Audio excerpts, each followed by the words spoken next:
El día de hoy les traemos una temática principalmente que ha afectado en lo que es al territorio no solo nacional, sino a lo largo de todo el mundo, que es en sí el medio ambiente. El medio ambiente hoy en día, como sabemos, está siendo afectado por muchos factores, principalmente en medida más por la mano del hombre, pero esto ha hecho que hayan muchas afectaciones en todos los ecosistemas que tenemos actualmente. Esto haciendo que hayan complicaciones no solo también ambientales, también económicas y en muchos otros sectores que hemos podido evidenciar. Así que para este caso nos hemos querido basar en nuestro territorio, Colombia, y ver cómo el cambio climático ha sido a lo largo de los años una temática principal para los días de hoy. Primeramente vamos a ver cómo ha afectado en muchos ámbitos ambientales. Si bien sabemos, pues Colombia se posiciona como uno de los países con mejor biodiversidad a lo largo del mundo, por lo cual que esté siendo afectado y golpeado por este tipo de cambio climático afecta en muchas variables. Mencionando primeramente lo que son inundaciones, más hacia nuestras zonas costeras y nuestras islas, lo cual afecta en mucha medida a estos territorios. También esto desembocando afectaciones como en avalanchas, muerte de flora marítima. Principales aspectos, digamos que las inundaciones se han incrementado casi hasta un 15%, generando muchas consecuencias en estos territorios. También podemos ver que dentro del territorio se están dando una vulnerabilidad de los recursos hídricos, esto casi asomado a un 50% en balances de los últimos años. Y finalmente, cómo se está afectando el sector agrícola y los ecosistemas dentro de la nación. Con este panorama de los impactos ambientales que ha tenido el cambio climático sobre el territorio de Colombia, se han planteado unos retos para Colombia en el 2020. Esto basándonos que en sí Colombia se categorizó como el segundo país con mejor biodiversidad en el mundo, pero al mismo tiempo ha tenido muchos problemas ambientales en este aspecto, no solo de carácter con lo natural, sino que también temas internos, políticos de gobierno y también temas de explotación y eso. Por lo cual vamos a subdividir las categorías de este análisis, de este seguimiento periodístico, para entrar a análisis qué es lo que realmente Colombia está necesitando hoy en día para afrontar este tipo de impacto ambiental.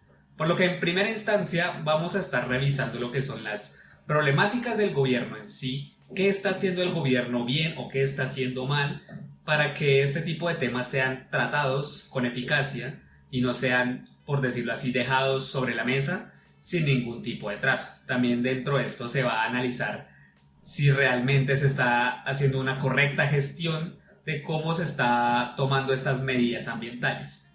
Esto pasando a la siguiente sección, que es lo del terrorismo y actores ambientales.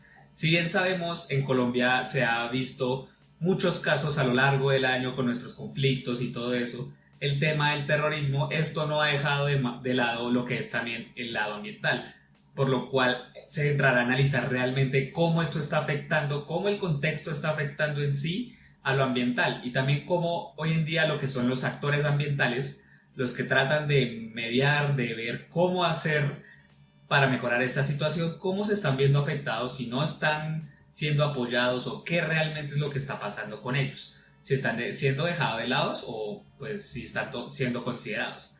También se va a tratar el tema de cómo la minería ilegal, uno de los principales temas más que todo con nuestras grandes sectores de minas, y cómo también el plástico están entrando en un tema muy en fervor, muy en materia de cómo se está tratando, si realmente se están haciendo prácticas adecuadas, qué está pasando con lo ilegal, qué están haciendo con el plástico. Todo eso entrará en esta sección. Y finalmente, cómo la deforestación está generando un impacto ambiental muy grande. Si bien sabemos que Colombia cuenta con una gran parte del Amazonas, cómo esto se está viendo afectado y tomado de cuenta si realmente se están haciendo las prácticas adecuadas para deforestar o si simplemente se está arrasando y explotando este territorio. Con todas estas temáticas mencionadas, damos inicio a lo que es nuestro seguimiento periodístico del medio ambiente en Colombia. Una nueva noticia preocupante para el sector ambiental es que la Contraloría raja la política ambiental en Colombia.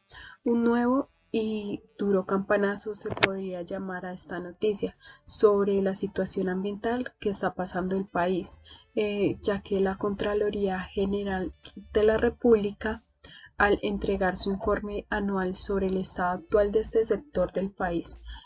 Tras evaluar la política pública y la gestión de entidades de administración de recursos naturales, el ente de control fiscal advirtió una importante reducción en materia de inversión, reflejada en un corte presupuestal del 21% en el año 2019 con respecto al 2018.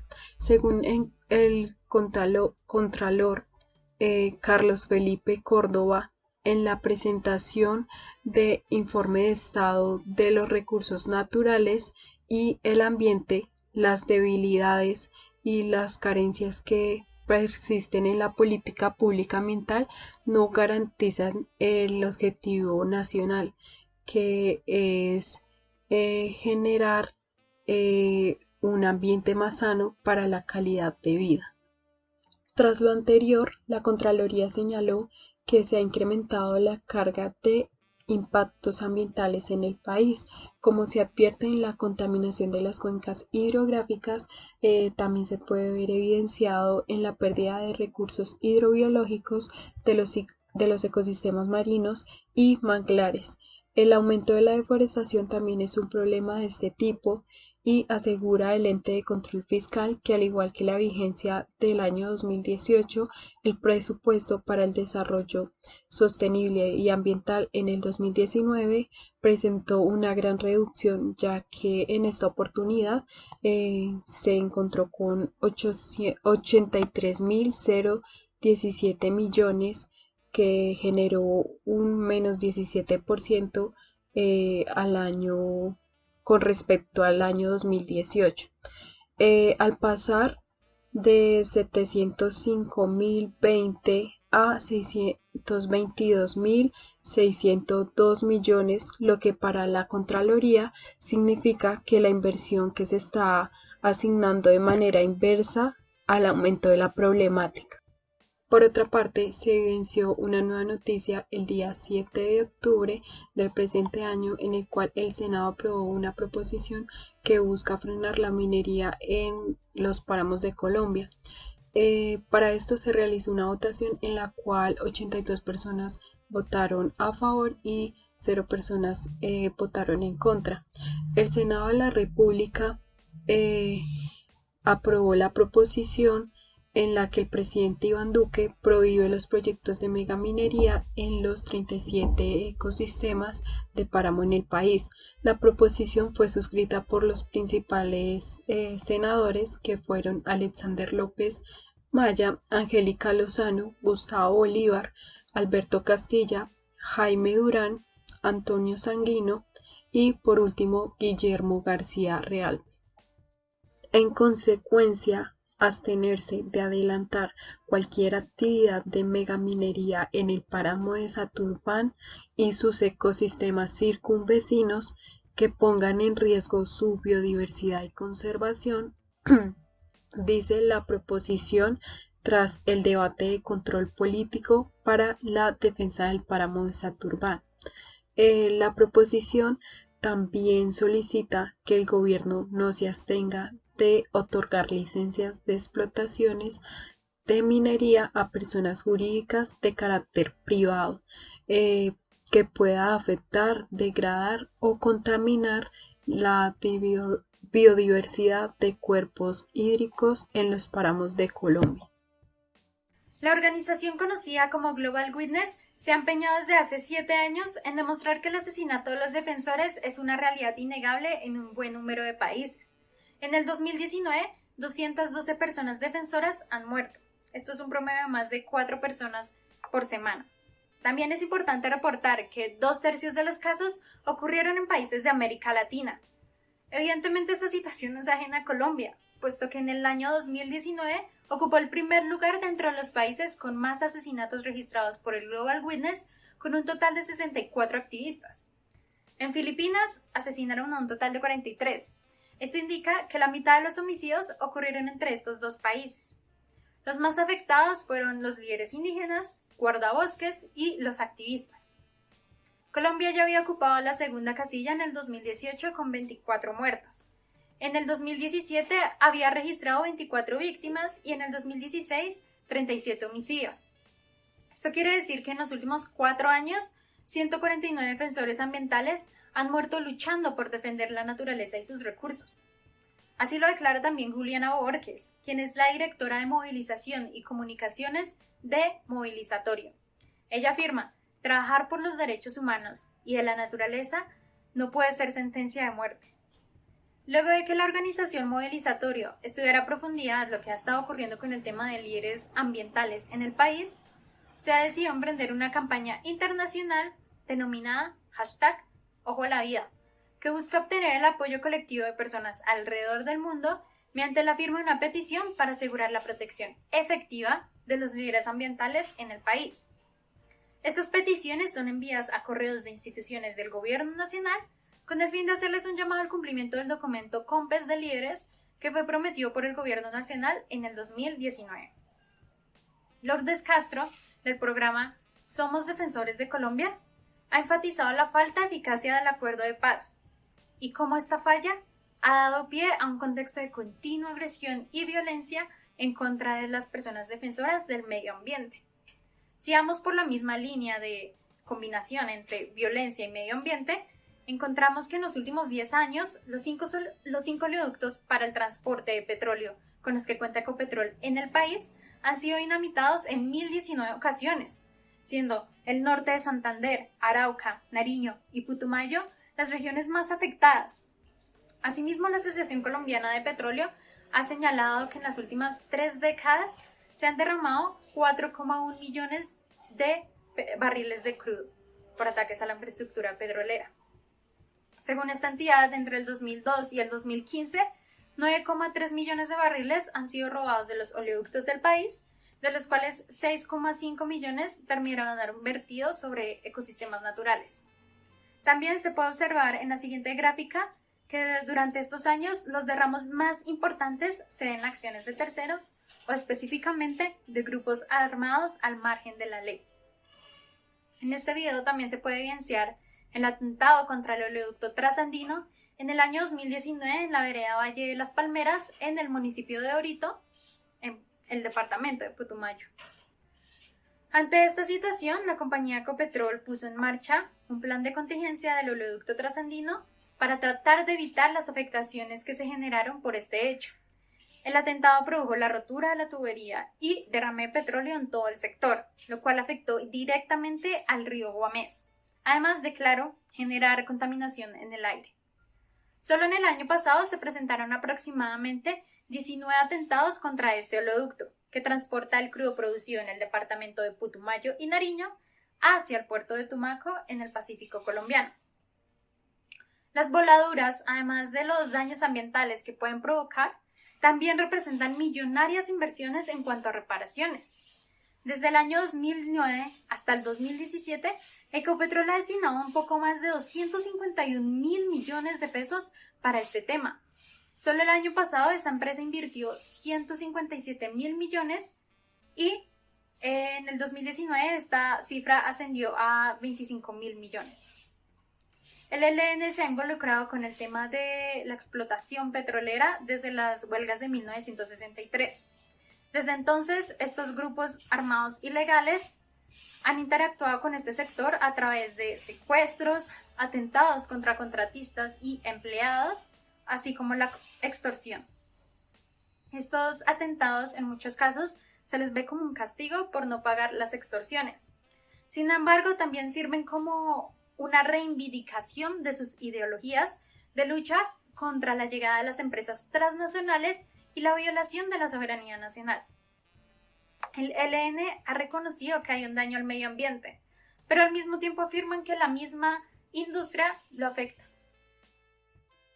El 48% de las prácticas de la minería ilegal del oro en Colombia para el año 2019 se estaban realizando en reservas forestales.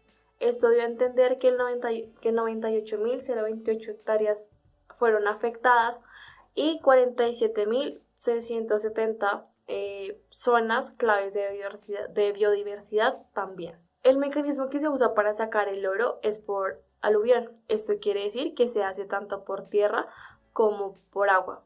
en donde se ven afectados tanto ríos, cuencas, como las zonas verdes y, por decir así, los terrenos que están alrededor de estos puntos focales. Naciones Unidas, en conjunto con el ministro de Energías y Minas de Colombia, resaltó que esas actividades ilícitas se estaban realizando en parques naturales como el Puanahui, que está ubicado en La Guainía, Bichada, Vaupés, Guaviare y Caquetá, Paramillo, que está entre Antioquia y Córdoba, y Farallones en el Valle del Cauca, lo cual afecta terriblemente la extracción ilícita del oro. Para el año del 2018 y 2019, en ese lapso de tiempo, se incrementó en un 6,4%, pasando de 92.046 a 98.028 hectáreas afectadas. Se realizó un monitoreo en donde encontramos la siguiente gráfica, donde se puede evidenciar que para el 2014 se afectaron 78.939 hectáreas, para el 2016 83.620 y en el 2018 92.046. Se nos especifica obviamente la afectación por municipios, en donde a nivel de Antioquia está Zaragoza con 8.229, Nechi con 6.248, Casares 5,24, en el Chocó está Navita con 5.151, el Cantón de San Pablo con 4.804. Y en los departamentos encontramos la lista que Antioquia y Chocó ocupan el primer y segundo puesto, Bolívar tercero, cuarto Córdoba, quinto y sexto Nariño. Obviamente en estos lapsos de tiempo. Obviamente cabe resaltar que tanto Antioquia como Chocó son departamentos que tienen un alto ingreso a esta actividad. También en el informe se explica que muchas veces estas minerías ilícitas están acompañadas de los cultivos de drogas. Lo que ha hecho el gobierno colombiano y lo que se plantea seguir haciendo es implementar proyectos para desarrollar estas actividades de una manera más sostenible sin afectar el ecosistema que lo rodea. Otro tema importante que debemos entrar a hablar y a tratar son los plásticos de un solo uso, tales como son los pitillos, las bolsas y las botellas de plástico. Para estos tiempos de pandemia, alrededor del mundo se han utilizado 129 millones de máscaras desechables y 63 mil millones de guantes plásticos. Esto, pues más que todo, sin contar lo que son las botellas, los elementos de protección personal y los diferentes empaques en los que pues vienen dichos elementos. Digamos que a nivel de Colombia, según un informe entregado por el procurador Fernando Carrillo, entregado en abril de 2019, ha aumentado el 56% de plástico aquí en el país. ¿Esto qué quiere decir? Que ese porcentaje de plástico y desechos termina en el río Magdalena. Esto pues desencadena que el río se encuentra en el 15º puesto de los ríos donde más se vierten basuras. Hablando un poco más de estadísticas, obviamente es muy alarmante todos los temas de plásticos, no solamente aquí a nivel de Colombia, sino a nivel del mundo, porque nos encontramos actualmente con que los océanos están llenos de microplástico, con que los seres humanos comemos una silla Rimax al año solamente en microplástico. A nivel de Colombia se han tratado de implementar unos proyectos, actualmente está en vigencia una prohibición de los plásticos de un solo uso. A nivel de Colombia, para este tema de los plásticos de un solo uso, se han implementado varios proyectos. Hay uno que está actualmente pues en temas de desarrollo, en donde pues se quiere prohibir obviamente lo que es las bolsas, los pitillos y los vasos de plásticos, al igual que los cubiertos. Esto se quiere pues poner en marcha, puesto que un solo hogar colombiano produce alrededor de 4,3 kilogramos de basura al día. Esto quiere decir que son 24 kilogramos al año, y muchas veces estos desechos que no son separados o que no son reciclados y que todo está junto porque existe una falta de educación ambiental, terminan en los rellenos sanitarios o terminan siendo quemados. La quema tampoco es una buena opción, puesto que los gases que se producen afectarían y contribuirían a los gases de efecto invernadero, desencadenando así un montón de reacciones como son el calentamiento global y el cambio climático. Con esta norma también se quiere establecer como un límite frente a los materiales hechos en icopor, puesto que tampoco es muy fácil su reciclaje y la mayoría del tiempo lo que son los plásticos y el icopor se encuentran juntos y llegan a los rellenos sanitarios, sabiendo que estos se pueden reciclar de una mejor manera. Y también lo que se quiere hacer con este proyecto es empezar a generar una conciencia de consumo para que se tenga pues en cuenta el daño que se le está haciendo al medio ambiente. Otro dato que también es muy importante y hay que tener en cuenta es que según la ONU, desde 1950, los seres humanos han generado 8.300 millones de toneladas de plástico, o sea, eso es bastante, y que para el año 2050 estaríamos llegando a los 34.000 millones de toneladas. Entonces, todos estos proyectos y todas estas implementaciones hacen que nos demos cuenta de la realidad de lo que está pasando y cómo lo podemos arreglar. La Organización de las Naciones Unidas ha informado que es altamente probable que la temperatura de nuestro planeta aumente aproximadamente 3,2 grados centígrados durante los próximos 10 años. Esto incluso si logramos cumplir los acuerdos de París del año 2015, puesto que las emisiones de GEI o gases de efecto invernadero han aumentado en un 1,5% anual desde el año 2010. El cambio climático conlleva efectos directos sobre el ciclo hidrológico de nuestro planeta, evidenciado en los cambios de la distribución de las precipitaciones, con consecuencias inminentes como las sequías extremas y las inundaciones. Lo que es peor del asunto, dichas sequías se han vuelto evidentes en la región más biodiversa e importante en cuanto a la nivelación de emisiones de dióxido de carbono para el mundo, la Amazonía. Según un estudio conjunto de las universidades de Estocolmo, Radboud, Utrecht y Wageningen, publicado por la revista científica Nature Communications, alrededor de un 40% del área actual de la selva amazónica puede entrar en un camino sin retorno y convertirse en sabana a finales de este siglo. Según los investigadores, cuando la cantidad de lluvia es inferior a los niveles que requiere el bosque tropical, este es incapaz de devolver la humedad, lo que se traduce en una modificación y posterior transición del bioma amazónico al de sabana. Recordemos que las sabanas son zonas secas de transición entre selvas y semidesiertos. Esta problemática se ve agudizada por la quema y deforestación masiva de hectáreas de bosque en los últimos años. Como podemos observar en el siguiente gráfico, la deforestación en Colombia tuvo un fuerte incremento entre el periodo del 2015 al 2018, consecuencia de la redistribución de tierras por parte de agricultores, autoridades locales, narcotraficantes y grupos al margen de la ley, tras el abandono de estas tierras por parte de las FARC durante los acuerdos de paz. Esto conllevó a la creación del Consejo Nacional de Lucha contra la Deforestación en el año 2018. A pesar de los esfuerzos para reducir la tasa anual de deforestación, el Instituto de Hidrología, Meteorología y Estudios Ambientales, IDEAM, reportó en su boletín trimestral de enero a marzo de 2020 que la deforestación en los departamentos del Meta, Guaviare y Caquetá aumentó en un 83% con respecto al 2019. Es decir, durante el primer trimestre de 2019, la Amazonía colombiana había perdido 35.000 hectáreas de bosque, mientras que durante ese mismo periodo, en el 2020, se perdieron cerca de 64.000 hectáreas, como podemos observar en la siguiente tabla. Según el director de la Fundación para la Conservación y el Desarrollo Sostenible, Rodrigo Botero, este panorama está ligado a la fuerte sequía, fenómeno que las mafias aprovechan para prenderle fuego a los bosques previamente deforestados y dar marcha a los principales agentes deforestadores, como lo son el acaparamiento de tierras, la ganadería extensiva, la construcción de vías ilegales y los frentes de minería ilegal.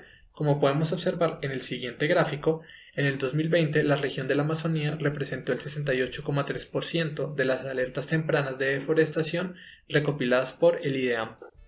Lamentablemente, los efectos de la deforestación se han hecho visibles con mayor fuerza en el 2020, ya que solo en este año se han reportado aproximadamente 19.889 incendios forestales en territorio colombiano, principalmente en la región amazónica, siendo un 35% mayor a los incendios reportados en 2019, como podemos observar en la siguiente tabla.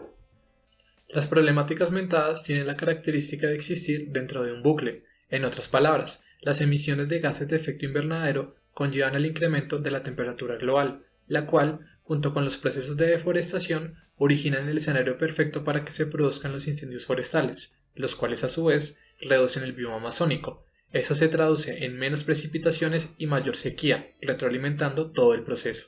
En conclusión, una problemática agrava a la otra y viceversa.